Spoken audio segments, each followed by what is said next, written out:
question? Yes. Yeah.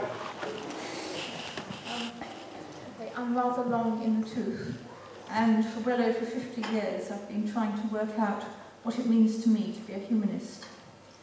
And I agree wholeheartedly, I think, with everything that you've said.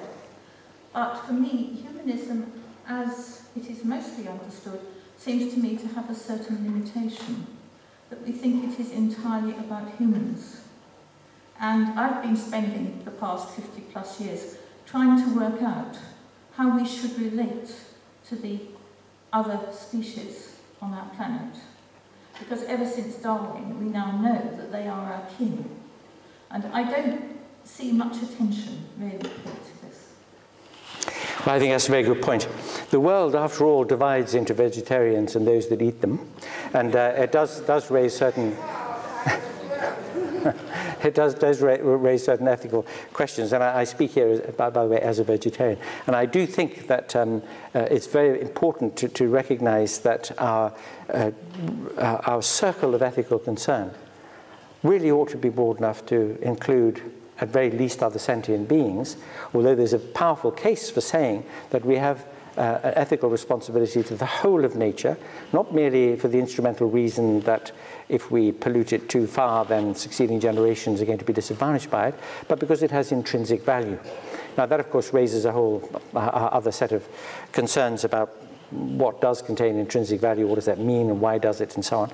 But I think that there is a sort of demotic sense in which we can say that the existence of the rainforest is not merely important to the stability of the environment, but also in itself is something of such great fascination and beauty that it is good that it exists.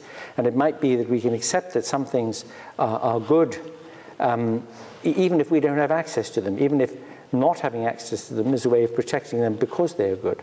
So I'm very much with the implication of what you say, namely that humanists, on the basis of our continuity with the rest of nature being part of the natural order, as PZ's lovely picture showed us, therefore, as beings capable of reflecting on our responsibilities, should see that we have responsibilities to the rest of nature. Although I'm an atheist, I call myself a Democrat, and I believe in the democratic system and in the democratic way of deciding what rules there should be for the society, and I have faith in it. And as far as I don't have faith in certain aspects, I'll try to democratically change it. I missed it.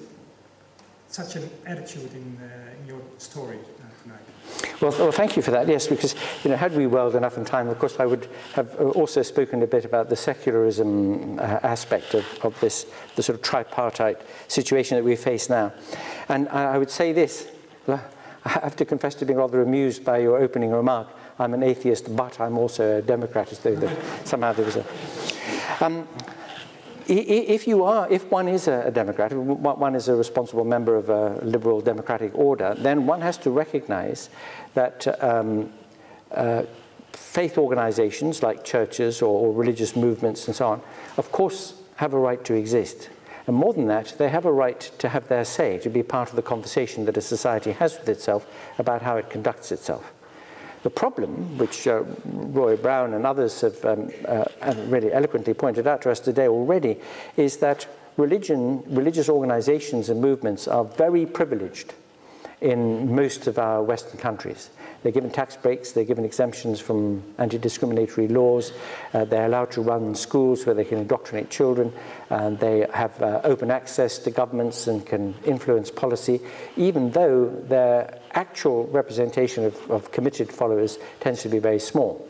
Roy earlier on was pointing out about the situation in the United Kingdom. It's in fact a good deal worse than he mentioned, because it's not only the case that we have a number of people churchmen sitting in the House of Lords and voting on policy, on law that affects everybody, but the public broadcasting service puts out at least four religious programs every day. 80% of primary schools in the country are run by the established church. There are prayers before every session of Parliament every day, and you can go on and on and on about the overinflated presence of religion in the public square, when the situation is this. that the active constituency, that is the number of people who go to church, synagogue, mosque or temple, say 2 or more times a month, the active constituency of the faithful is less than 10% of the population. And yet they have this massively overinflated presence in the public square. And I often find myself on panels where there is a Jewish person, a Muslim person, a Catholic person, a Protestant person and me, and we're all men because there tend not to be very many women in the churches, and I've got the hairstyle and all that, so you didn't have to invite a lady. And I always begin the conversation by saying the reason why there are 4 of them and 1 of me is because they don't agree with one another. So there have to be 4 of them because they've got, they spent most of history fighting one another. Now they're making common cause to get our tax dollars. But then there are 4 of them and 1 of me, so 4 to 1 voice in this discussion about what religion should be allowed to do, how far it should go in the public square. And yet they are not representative of our society at all. And they are a picture. When you see 5 of us sitting on a panel, they are a picture of the disproportion. And so what we need to do, apart from the things that Roy was saying earlier, is to oblige churches and religious organizations to recognize themselves for what they are. And what they are self-constituted interest groups. Like trades unions, political parties, Women's Institute, whatever it might be, like any NGO, they are self-constituted, they have an interest that they're trying to push in society. They should recognize that although they have a right to exist and to speak up, they have no greater right than anybody else. And the minute that they were starved of public funding, the minute that they had to rely on their own members' subventions, the minute that they were put into the right proportion with all other non-governmental organizations or interest groups in society, their presence and their voice would be far, far less than it is at the moment.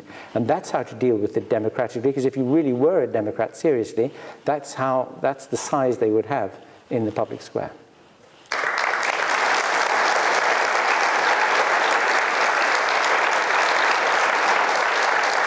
We'll take one more short question here. Okay, thanks. So it was a privilege to listen to your contribution. And to a certain extent, you might have addressed the point I'm going to make. It's that I think the point that you made about atheism being more than simply the absence of one particular belief is a very important one. It's a very important challenge to atheists, and particularly to atheists who don't consider themselves activists or advocates for atheism.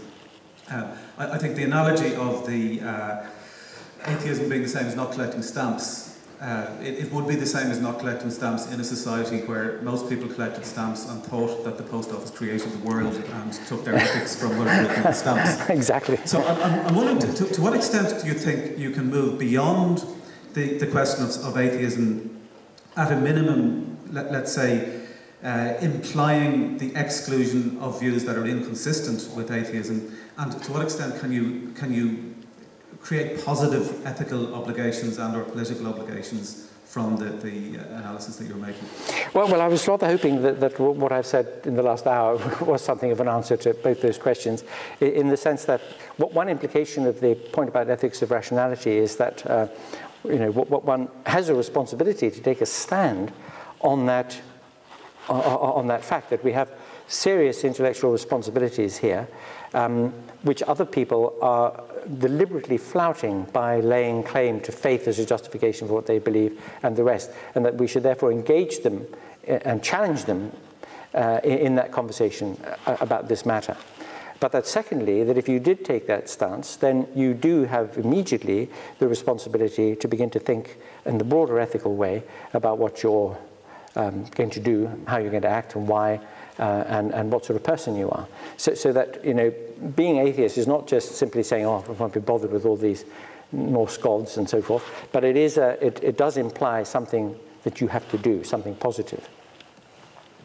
Well, thanks a lot to AC Grayling. Thank you. Thanks, Dennis. That's very kind. Thank you.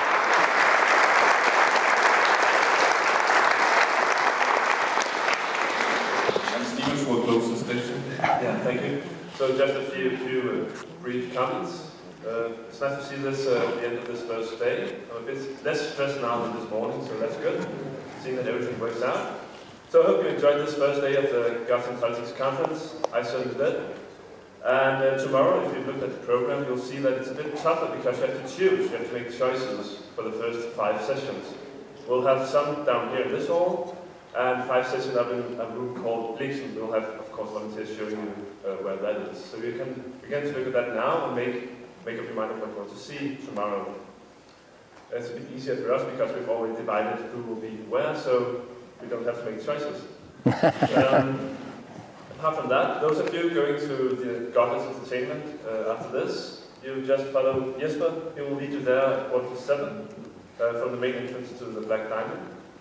So I guess that's all I have to say. Thank you all for coming, and see you all tomorrow.